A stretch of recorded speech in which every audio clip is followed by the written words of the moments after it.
పాత సామాన్లు సేకరించే వ్యక్తికి ఆ ముసలి బిచ్చగాడిని చూసి జాలివేసి అతనికి ఒక నీళ్ల బాటిలిచ్చాడు. ఆ ముసలివాడు ఆ బాటిల్ను తన చిరిగిన గుడ్డ సంచిలో వేసుకున్నాడు. తర్వాత అతను మెల్లగా ఆ సంచిని ఊపాడు. మరుక్షణమే దానినుండి డజన్ల కొద్దీ నీళ్ల బాటిళ్లు బయటకు వచ్చాయి. అది చూసి ఆ వ్యక్తి ఆశ్చర్యపోయాడు. పాత సామాన్లు సేకరించే వ్యక్తి దయాగుణాన్ని చూసి ముసలివాడు ఆ సంచిని అతనికి ఇవ్వాలని నిర్ణయించుకున్నాడు. ఆ తర్వాత ఆ ముసలివాడు గాలిలో కలిసిపోయాడు. ఆ వ్యక్తి తన కుటుంబానికి చెందిన బ్రాస్లెట్ను ఆ సంచిలో వేశాడు. ఆ బ్రాస్లెట్ కాస్త రెండుగా మారినట్లు అతను గమనించాడు. వెంటనే అతను ముసలివాడు చేసినట్లే సంచిని మెల్లగా ఊపాడు. కొద్దిసేపటికే డజన్ల కొద్దీ బ్రాస్లెట్లు సంచి నుండి బయటపడ్డాయి. తాను త్వరలోనే ధనవంతుడు కాబోతున్నానని ఆ వ్యక్తి గ్రహించాడు. అతను ఆ బ్రాస్లెట్లను అమ్మడానికి వెళ్తుండగా అనుకోకుండా ఒక అమ్మాయిని ఢీకొని పొరపాటున ఆమె లంగాపై కాలు వేశాడు. ఆ అమ్మాయి నష్టపరిహారం చెల్లించమని అడగగా ఆ వ్యక్తి తన దగ్గర ఉన్న ఒక బ్రాస్లెట్ను తీసి దీని విలువ కనీసం 30,000 ఉంటుందని చెప్పాడు. అదే సమయంలో అక్కడి నుండి వెళ్తున్న ఒక నగల నిపుణుడు అప్రైజర్ ఆ బ్రాస్లెట్ను చూసి ఒక్కోదానికి *50,000 ఇస్తానని ఆఫర్ చేశాడు. అలా ఆ వ్యక్తి కోటీశ్వరుడయ్యాడు.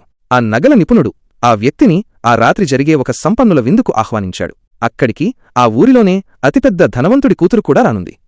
ఆ ధనవంతుడు తీవ్ర అనారోగ్యంతో ఉన్నాడని, ఒక మాయాదీపం సాయంతో తన జీవితాన్ని మరో 3 ఏళ్లు పొడిగించుకున్నాడని, అతని కూతురు ప్రాణాలను రక్షించే మరో దీపం కోసం వెతుకుతోందని తెలిసింది. తన దగ్గర ఉన్న సంచిని చూసి ఆ విందు తనకోసమే ఏర్పాటు చేశారని ఆ వ్యక్తి అనుకున్నాడు. ఆ రాత్రి అతను విందు జరుగుతున్న ప్రాంతానికి వెళ్లాడు. అక్కడ అతని మాజీ ప్రియురాలు మరియు ఒక ధనవంతుడైన వారసుడు కూడా ఉన్నారు. వారు అతన్ని బిచ్చగాడని ఎగతాళి చేస్తూ ఇలాంటి విందులకు వచ్చే అర్హత నీకు లేదని అవమానించారు. ఆ వ్యక్తి చిరిగిన బట్టలను చూసి అక్కడి నిర్వాహకుడు అతన్ని బయటకు నెట్టేయమని సెక్యూరిటీ గార్డులకు చెప్పారు.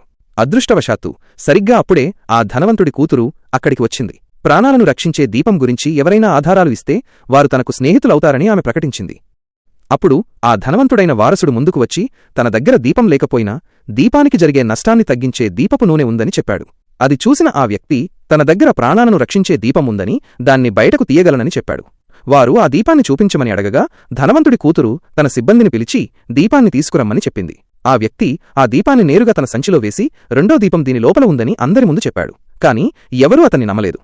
ధనవంతుడి కూతురు అతన్ని బంధించమని గార్డులను ఆదేశించింది. వెంటనే ఆ వ్యక్తి తన సంచిని ఊపి లోపలి నుండి ఒక కొత్త మాయా దీపాన్ని బయటకు తీశాడు. అది చూసి అక్కడ ఉన్నవారంతా నిర్ఘాంతపోయారు. మరిన్ని వీడియోల కోసం దయచేసి మా ఛానల్ని సబ్స్క్రైబ్ చేసుకోండి.